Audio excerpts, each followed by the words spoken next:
Hey everybody, Heather Tomberlin here. I'm going to read a book to you guys. First, a little message to the parents. This book has gotten me through quite a bit. My brother battled cancer four times and is battling it again a fifth time. It was probably surprising to you, but kind of normal for me. Anyway, there's this organization called Supersibs, and basically they give the sibling to somebody with cancer care packages. Like they've given me like a trophy and t-shirts, and one of the things they gave me was this book called What About Me When Brothers and Sisters Get Sick by Alan Peterkin. I think I pronounced that right. It's about a little girl that went through something similar to that, and just her perspective. It's pretty powerful. So, kids, if you've ever gone through this, I hope this helps you, because it really helped me. So here we go.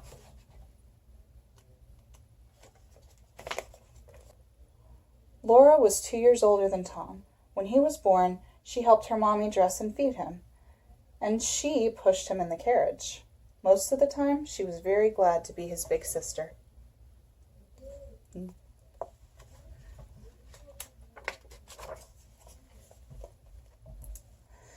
As Tom got older, Laura liked to play with him.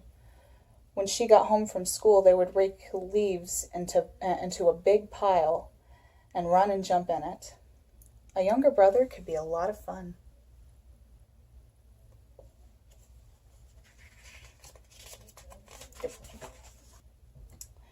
One morning, while Laura was at school, Tom was playing with her favorite doll, and the arm broke off. When Laura got home and found it, she was mad. She had told him 100 times not to touch her dolls. "You're nothing but a big baby," she yelled. "I wish I didn't even have a brother." Sometimes a younger brother could really be a pain.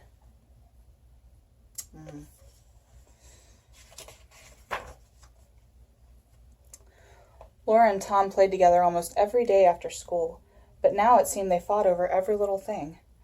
It was not much fun for Laura, because Tom was often tired and cranky. One afternoon, Aunt Anne was waiting for Laura after school. "Where's Mommy and Tom?" asked Laura. "Tom is sick, and Mommy is at the hospital with them. So I've come to take you home." Aunt Anne gave Laura a hug, and they walked home together.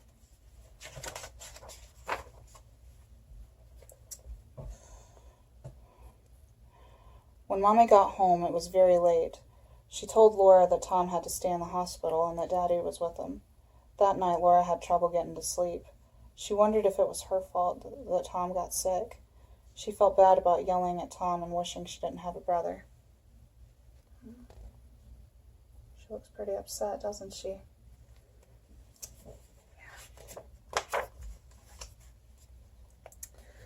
The next day, Laura and her parents went to see Tom at the hospital. He was hooked up to tubes that made strange beeping sounds. He was too weak to sit up. Laura was scared. She wondered if Tom was going to die. When her friend Sally's grandpa went to the hospital, he never came home again. Bless her heart. Tom stayed in the hospital for a long time. It was getting colder and the leaves had fallen from the trees. Laura missed having Tom to play with. Mommy and Daddy didn't have much time for her either because they spent so much time at the hospital. It's always hard.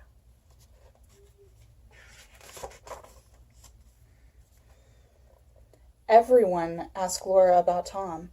"How's Tom?" asked her teacher and her classmates at school. "Poor little Tommy, how's he doing?" asked Mr. Lee at the grocery store.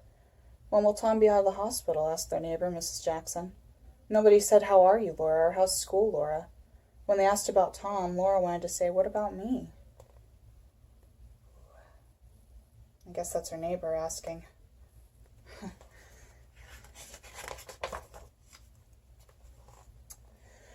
One night at dinner, Laura said, "Daddy, do you want to hear what I did in school today?" "Not now, Laura. Mommy and I are talking about Tom. Laura was so upset she wanted to cry. She sat still and stared at her plate. When Mommy asked her to finish her dinner, Laura screamed, "I don't want to." She banged her fist so hard, her milk spilled all over the table. Daddy shouted, "Go to your room right now. I will speak to you later." I should show you the picture.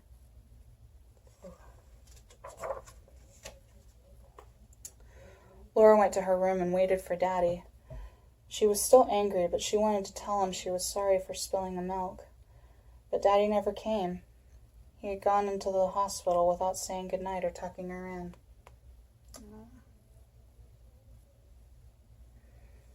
The next day, Laura did not want to do anything.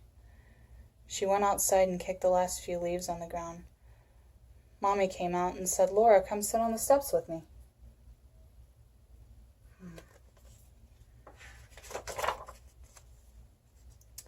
"I'm sorry if it seems we're ignoring you, honey," said Mommy.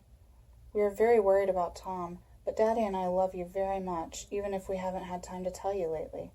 Laura started to cry. "It's all my fault Tom got sick. That's why Daddy's mad at me. If I hadn't yelled at Tom..." Mommy looked surprised. "Sweetheart, it's not your fault. And Daddy is not mad at you. Nothing you say or think can make someone sick. It's just something that happens. Tomorrow, we will all go to the hospital together to learn more about Tom's illness." Oh, picture.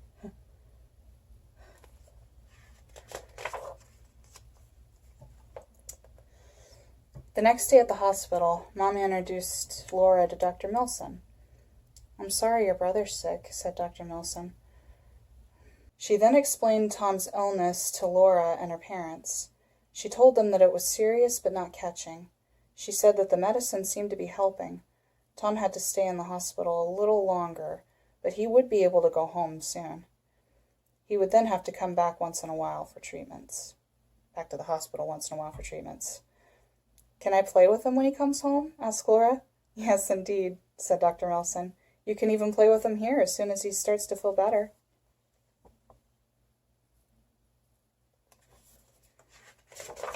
After the meeting, Laura, Mommy, and Daddy went to spend time with Tom. He was feeling stronger and gave everyone a hug. Laura sat on Tom's bed and they started to color together.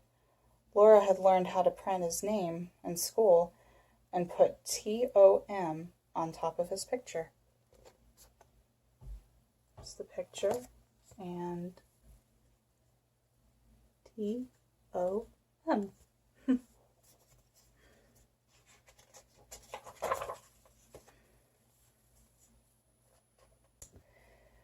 When they left the hospital, Mommy and Daddy took Laura to her favorite restaurant for meatball pizza.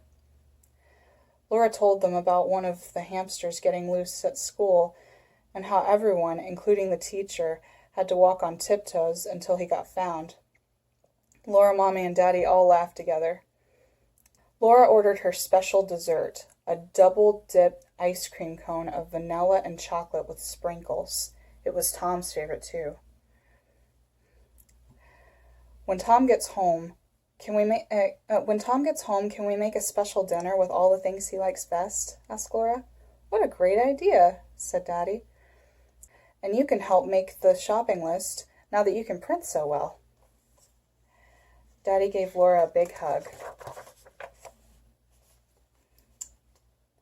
Then they all held hands and went home together.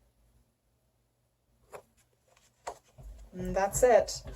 Everybody who's watching this, if you've ever been through what Laura's been through, I have too. It's really tough, but you can get through it, and I believe in God, so I'm going to tell you, I believe God's with you too. I'm definitely going to post more videos for children, like books and songs maybe. I hope to see you again. Subscribe to my channel. And children, be sure to ask your parents first, and I'll see you next time. And I will try to resist having ice cream today after hearing about that double-dipped ice cream with chocolate and vanilla and sprinkles. And sounds like heaven. Bye. Aunt Am. Laura ordered her special dessert, a double-dipped ice cream cone. One more time. That's a lot of ice cream.